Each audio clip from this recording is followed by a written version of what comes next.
Does everyone have a good childhood?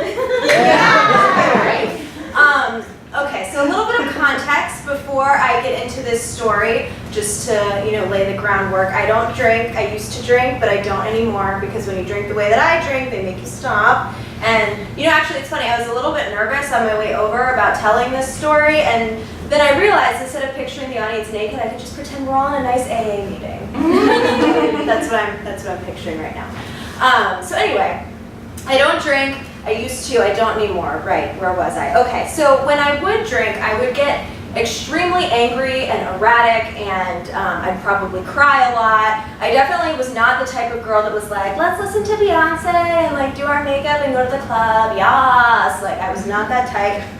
I was more like, let's cry in the woods, lose our shoes, and pass out. That was what we were working with. And I would also get like weirdly political too. I mean, not that I'm not, like I grew up in DC, like I'm fucking political, but when I was drinking, if you got a few drinks in me, I was ready to fight everything from like slut shaming to international arms sales, and it was just like, I would totally throw down over it. So naturally, when you live your life this way, eventually you start to lose people kind of one by one. So in the last 6 months of my drinking, I had this boyfriend who broke up with me, and I'm not even sure that I really liked him all that much. He even, one time when I was drunk, told me that he voted for John McCain, and I punched him. And yeah, but he was 21, so I'm sure you can sense a pattern there. I was 18 also. But he broke up with me. And so my freshman year of college, there were all these girls that lived on my floor that wanted to cheer me up. And I was like, okay, fine, what is it gonna hurt? And these girls were the complete opposite of me. They did their homework, they, went to church, what else did they, oh yeah, they taught English to Russian orphans. They did lots of really like do-gooder stuff, and I was over here like, is this stain on my sweatshirt ketchup or blood?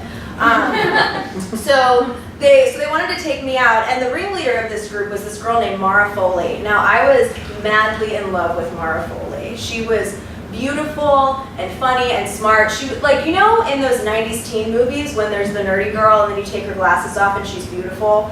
Mara was beautiful before you took her glasses off. She was like amazing, and I would have done anything that she had told me to do, including like run into traffic. She was amazing. So anyway, they decided they were going to take me to a nightclub, and I had never been to a club before, and so naturally I didn't have the type of attire that you wear to a club. And so they made this like Frankenstein of outfit parts, like none of which belonged to me, and including like this skirt that was so tight that you could practically see my asshole. And so naturally I didn't have like the type of underwear that you wear with this type of skirt, if you know what I'm talking about, ladies. I don't know why I said that, I hate when people say that, but anyway. So I told Mara, I was like, Mara, I don't have the type of underwear that you wear with this skirt. And she just like pulled me in, like this far away from my face, and gave me this knowing look and just said, oh honey, you're not wearing underwear tonight.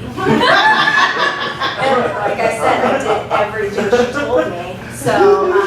So we get to the club, and I'm kind of teetering along in these heels that are way too high for anyone to be wearing. And we get to the club, and I was also very afraid of breaking rules for some reason. Like, I broke a lot of rules, but I was very afraid of getting in trouble, which is kind of counterintuitive for an alcoholic. But so I didn't have a fake ID. So I got like the black X's drawn on my hands, but I found a guy that did have a fake ID because I'm smart and, I'm like a MacGyver. And we started dancing, and he asked me what I wanted to drink. And I said a shot of tequila because I wanted to sound really cool. So he goes and gets me a shot, and as soon as I take it, I feel somebody grab my wrist and shine a flashlight on my hand showing the black X that was drawn there earlier that night. And it was a bouncer, and he was like, no, that's bad.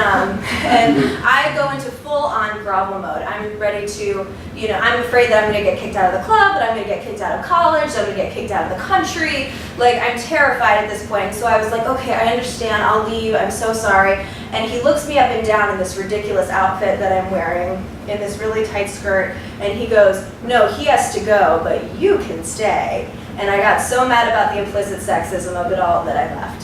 Thank you.